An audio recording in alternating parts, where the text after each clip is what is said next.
Ladies and gentlemen, it will be equally impertinent of me to try and introduce another proud son of Mylapore, Dr. Subramaniam Swami, the 77-year young gentleman who has been taking Indian politics by storm for several years. He has about 40 lakh followers on Twitter, one of the most active social media person. And even about probably when he was driving from the airport, he had tweeted. For that, he had got at least 200 retweets already. As I was seeing now, Dr. Swami, a red hot, honest politician that we have today, will be talking on the developments in Ram Mandir, on the Ram Janma Bhoomi case. Dr. Swami.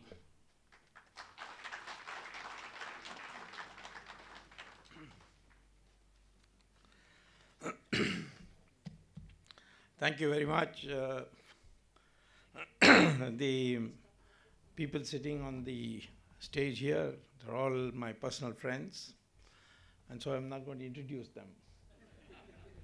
Of course, I will say that Guru and I have known each other for a long time, and it's true that we have disagreements.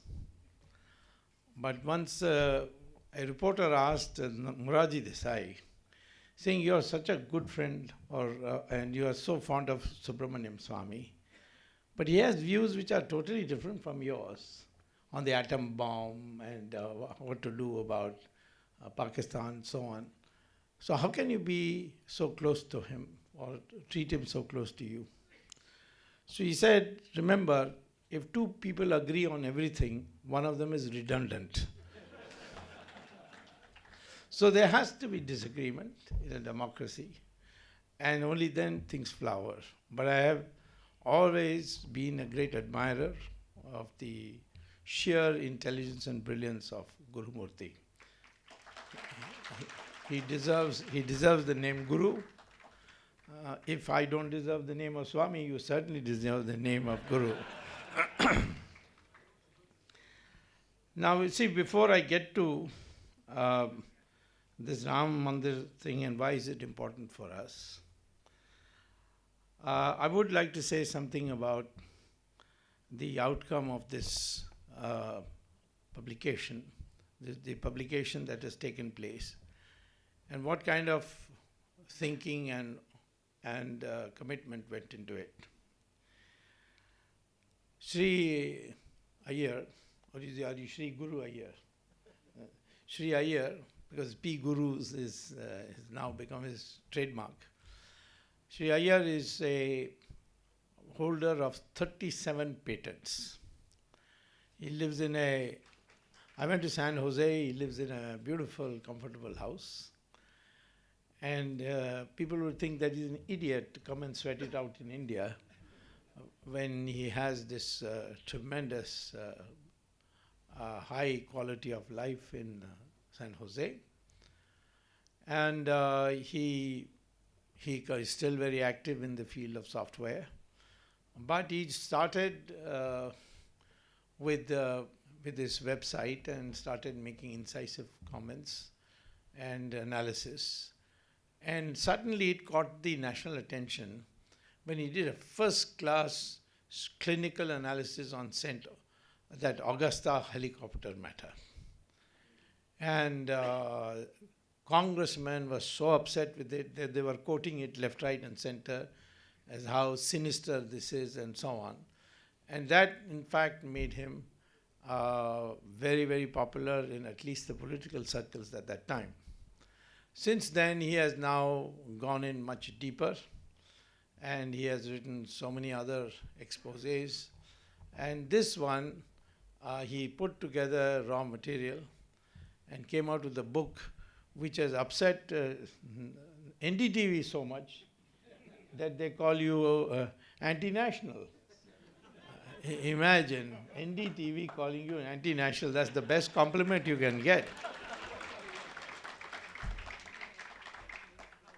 Now, you see, he suddenly sprouted out. For me, I used to despair that, we had set up a unit in America and found that everybody is so career-minded there. that in terms of analysis, in terms of social commitment, we were wondering whether we'll get anybody. So out of the blue, he comes. This country has got that great quality all through history. People have people have dared to stand alone, and they may have won, they may have lost. Shivaji stood alone, he won. But Rana Pratap did not. Kattaboman did not.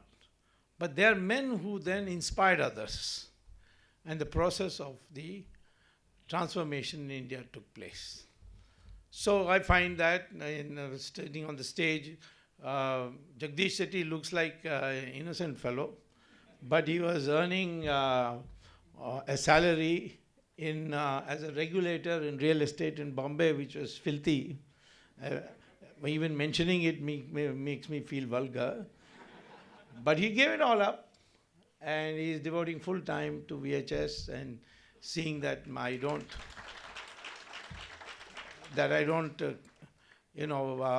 accept programs for two different places at the same time. And today I had a close call, but he was there on the phone. He said, "You take this flight and you'll be just in time." And so I've come straight from the airport. Then Chandralekha, she was a secretary level IAS officer. MGR thought no end of her. He made her the first woman collector in the Tamilnadu. And because she opposed corruption, she suffered an acid attack.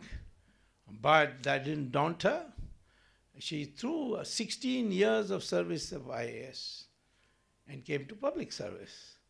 So we find in India such people, and the idea was to try and bring them together at one place. And the process of forming this VHS was that we are not an independent party or anything, nothing at all. We are advocating the policy, which is very similar and in synchronization with what the RSS talks about when it says Hindutva and nationalism. So this country requires now a new mindset. The transformation, why we are fighting on this, why we are exposing corruption, it's part of that. Because corruption generates money, which has to be then deposited abroad. So if it is deposited abroad, then it has to be done through Hawala. If it's done through Hawala and you do it through Dubai, then certainly Mr. Dawood Ibrahim will come to know, and that means ISI will come to know. So our Pakistan knows today who are the main politicians who are doing Hawala operations and depositing money abroad. And how do you expect such politicians to take a hard line against Pakistan? Because they'll be afraid of expose. And that's why sometimes when people are shocked that why is such and such politicians still arguing for talking with Pakistan when Pakistan is every day bleeding us. It's because of this power of blackmail. And this power of blackmail is because of corruption. And corruption gives you that cash by which you become dependent. Then the money that comes back, or the money that remains in India which gets invested. What does it get invested in? You can't build a factory on it because the income tax people will come and raid you. So you build a massive house, and therefore you need a big plot of land. And that plot of land, then the demand for land goes up. Then the demand for marble goes up. Demand for all the luxuries of life goes up. The rate of return of those industries start rising. If the rate of return of those industries start rising, then future investment will pull out of what the masses of India need and go into industry which produces luxury goods for those who are filthy rich. And today, if you do input-output analysis on the Indian economy, you can show that 74% of our investment goes directly or indirectly. Like you produce steel, but steel goes into building houses for the rich, then it's indirect. So directly or indirectly, 74% of our investment is going into the luxury goods sector, which caters for the 10% of the population. Now, we can't have this kind of distortion We are a country which has the possibility of becoming a world power, because we were once upon a time world power. And we all have to do is educate them and see that our people become healthy. For this, you need certain types of investments which the government doesn't have the money for, because much of the money is going on this basis. So therefore, we need a restructuring of our tax system. In fact, I'm in favor of abolishing income tax, because who pays income tax? The people in agriculture don't pay income tax. The very poor, they are below the line, so they don't pay income tax. The rich have got very brilliant chartered accountants, not you.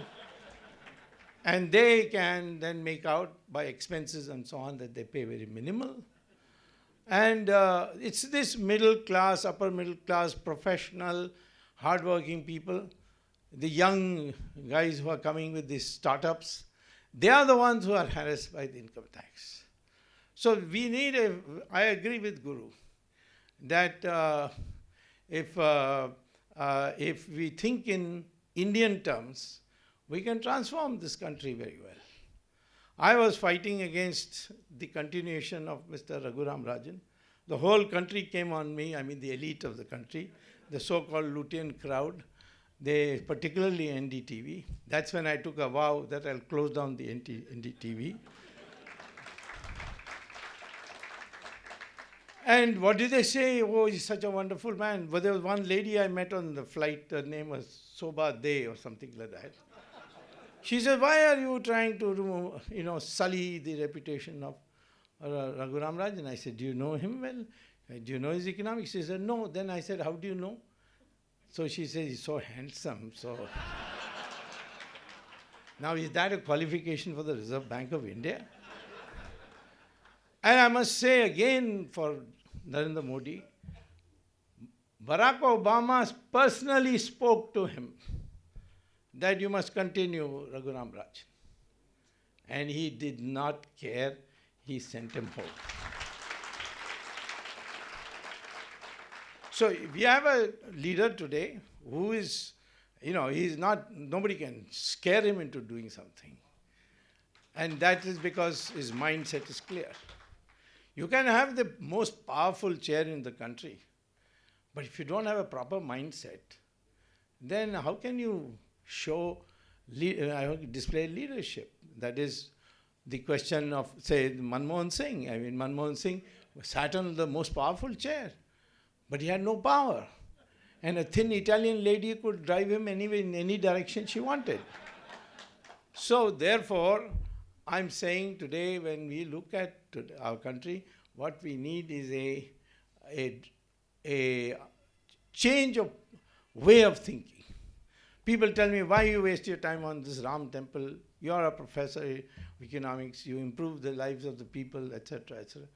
I can't improve the lives of the people unless the mind of the people also changes. Otherwise, there'll be another South Korea or another Japan.